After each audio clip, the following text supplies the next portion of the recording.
Hello, folks. My name is Emily Persader. I'm a licensed clinical social worker at the Wentz Center for Loss and Healing. With me today is Dr. Shania Thomas. We are together going to be talking about how the pandemic has impacted teens' lives and the ways that their caregivers and parents can support them through this difficult time. This pandemic has made everything unpredictable. And so we're going to explore how can parents and caregivers be that predictable, reliable, and consistent present in their kids' lives. So Dr. Thomas, what is the impact of this prolonged pandemic on our older teens? What are you seeing? Yeah, so what I am seeing in my practice is that with older teens, they are missing this aspect of life that they've been looking forward to for a very long time. Right now, teens are really feeling that there's supposed to be this time where they're supposed to be doing these activities with friends, but then they're missing out. And so some of the impact that I'm seeing is not only just social, but also emotional, that we now have teens that have that maybe 16 and 17 at this point, and their time with other friends have been a little frozen. And so developmentally, we may be working with teens who are 16 and 17, but socially and emotionally, they might still be 14, 15 years old. So some of the angst that they are experiencing is that I can't necessarily move forward in a particular way because I'm missing out on this really important time that I was supposed to have that we no longer do. So Emily, what are you seeing with the younger teens? Yeah, I'm seeing a lot of what you just mentioned in terms of that 2-year gap, but maybe even more pronounced. So think about your younger teens. We're talking about the tween ages, 10, 11, 12, 13. Think about where they were when this pandemic first started. Most of them were probably still in elementary school, maybe early middle school. So think about that. Think about what was interrupted, what was put on pause in terms of their social and emotional development, their ability to get along with peers, their ability to solve problems, because their environment, school and their typical environments suddenly disappeared or suddenly became unpredictable. That impacts their development. So it's important that we're thinking about how we can reintroduce predictability, reliability, and consistency for kids, especially in this age range where that got interrupted. Yeah, Emily, I agree with you around the idea behind predictability, reliability, and consistency. So how do we translate that idea to home? It's such a good question, and it's what I'm hearing from a lot of parents. And the thing I want to say first to those of you watching is that all of these suggestions are not because you're not providing these things, right? In many cases, you work hard to provide consistency, predictability, reliability. But the reality is that this pandemic removed consistency, predictability, reliability from so many aspects of our lives that, to be frank, you as parents have to work a little extra hard to reintroduce that into the home. So just really briefly, consistency looks like showing up when you say you will, right? That's what it means at its core. Now, this has to start with being realistic with yourself as a parent and a caregiver about what your capacity is. So deciding, when can I show up? How can I show up? And then what this looks like in practice is often routine, right? Not a hard, fast routine that can never change. A flexible routine is important, but making sure your kids know certain things happen at certain times, and this is what that looks like. That can be really helpful. I often talk about them as anchors throughout the day that kids can know they can rely on. Certain things you do as a family, certain things that you do when you leave the house or when you come back from the house. Certain rituals can be really helpful. Also, predictability. That really means that when you show up as a parent, your kid knows what to expect, right? They know what to expect from you. And first of all, that requires that you as the adult are thinking about, how am I regulating myself? How am I taking care of myself so that I can be present and be that predictable presence, right? And sometimes this can look like in the day-to-day, just kind of talking through what's going on inside of your mind. Narrating our life can be a way to make things predictable. And the last one is reliability. This means that you show up when your kid needs you. Now, we're not going to ever be at 100% on that, right? We're never going to get that perfect. But it is important, once again, that we're taking care of ourselves as adults enough to be present so that we can be attuned to what kids need.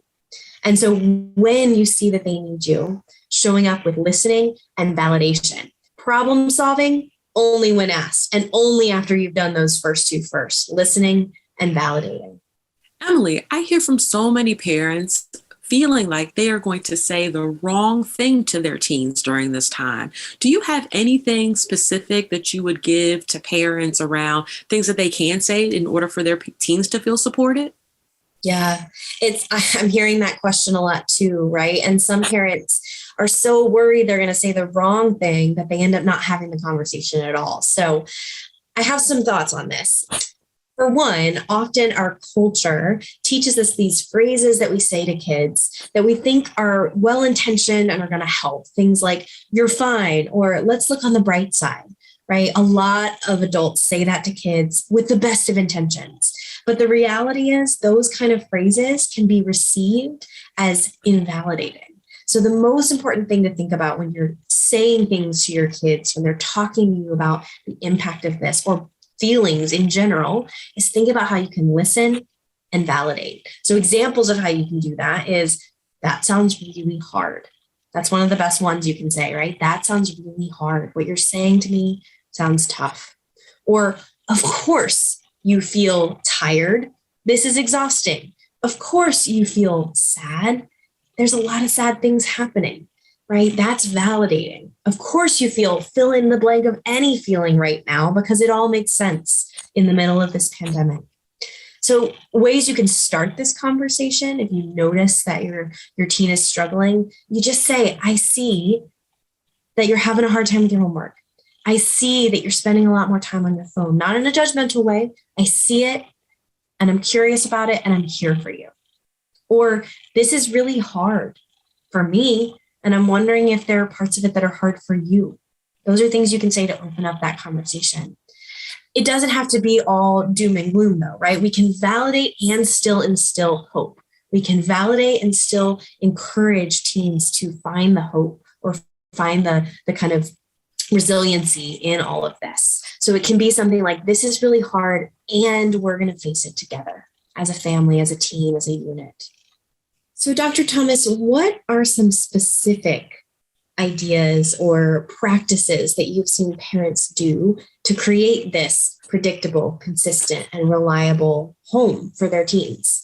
Absolutely. So something that I've started to see parents and caretakers do is being able to change and shape their space in a new way, right? We are now, our patterns are changing, our routines are changing, we're all kind of like moving back to kind of like the core of home. And so a couple of things that I've seen parents do is not only be able to shape and change their space for a different level of consistency, whether it's being able to redecorate a part of the house, whether it's starting learning a new skill. Those are things that parents can include kids on, and being able to have them have a sense of belonging within that household. Things feel a little complicated, a little bit of everywhere, but the more control that we can give kids in their environment, the better it can be for both folks.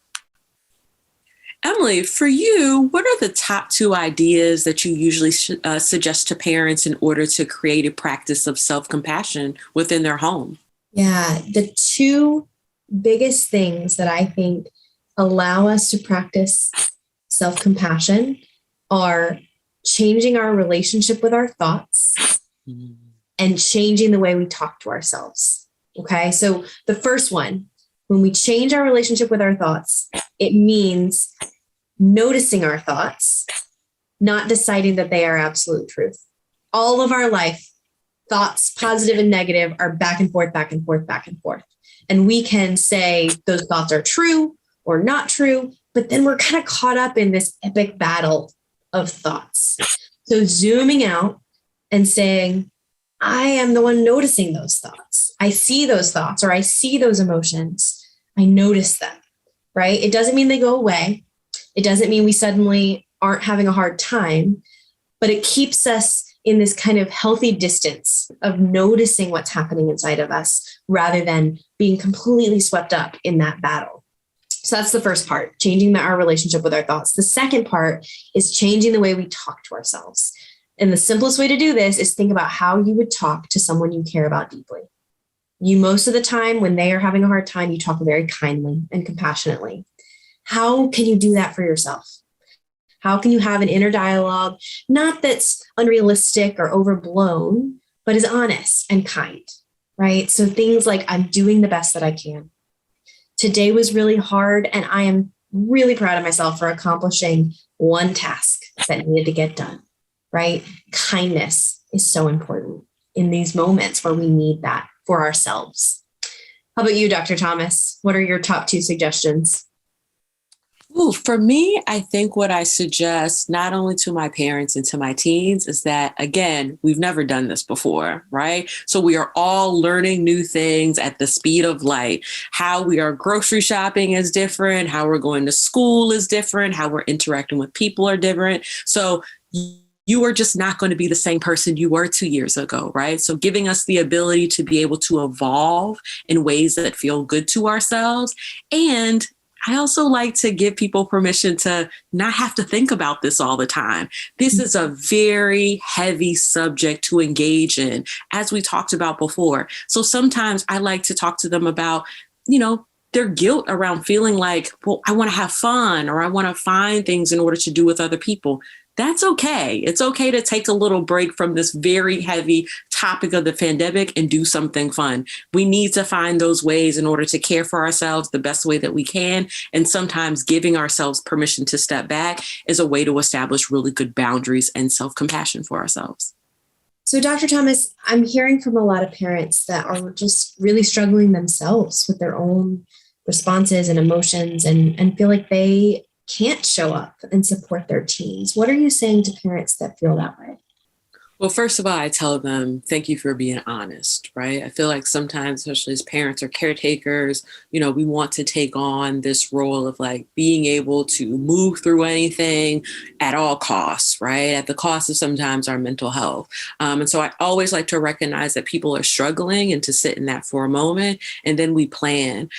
So who is the next best person to take your spot and to do some of your duties, right? Is it your partner? Is it an older brother or sister? There's some cousins, a great next door neighbor. Are there other ways that we can receive support that don't necessarily always have to fall on the shoulders of the parents and the caretakers? And sometimes when we expand what I like to call our village to other people, that not only gives us an opportunity to get the care that our kids need, but also gives us the ability and time to give us the care that we need as well. So I always like to, again, recognize that people are struggling because we're all going through this together.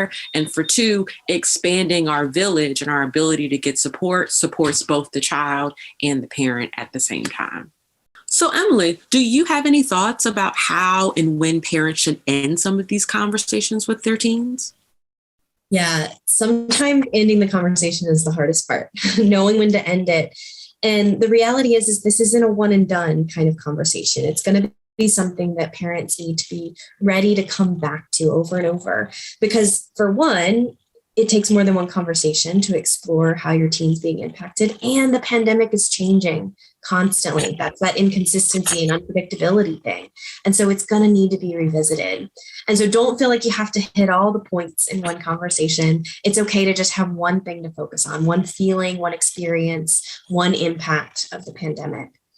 And remember that all of us only have so much tolerance for uncomfortable conversations. Teens have even less than those of us as adults. It's a lot to talk about feelings with your parent or caregiver when you're a teenager. And so remember that if they seem like they're checking out of the conversation, it's not because they haven't listened up until this point. They might just have reached their limit. And so sometimes when you notice that, just saying, hey, I see that this has been a really hard conversation, and I am so proud of you for having it with me. I'm probably going to check in about some of these topics at another time, But I think we both could use a break from talking about hard things, and maybe offering something fun you can do together from that point, or offering an idea for how to take a break from some of this discomfort or the uncomfortable conversations, or even just engage, your child in something that that they enjoy doing. Hey, can we go get a snack together? Should we go take the dog for a walk, right? Something that they enjoy as a break. So redirect that conversation to something that is regulating or helpful or grounding for you, your child, or both of you. What are some of the phrases or things that parents can say to support their teens, Dr. Thomas? Sure. I think one thing I've really been recommending my parents to do, which is really a stretch for some of them, is to also say me too, right? So this is also an experience that parents are having along with their kids, not separate from, right? We are isolated together. We are going through this experience together. I'm also missing my friends. I'm also not being able to join in activities that I used to be in, right? So this is also an opportunity to find some little common ground around, I know how you feel because I'm missing that too.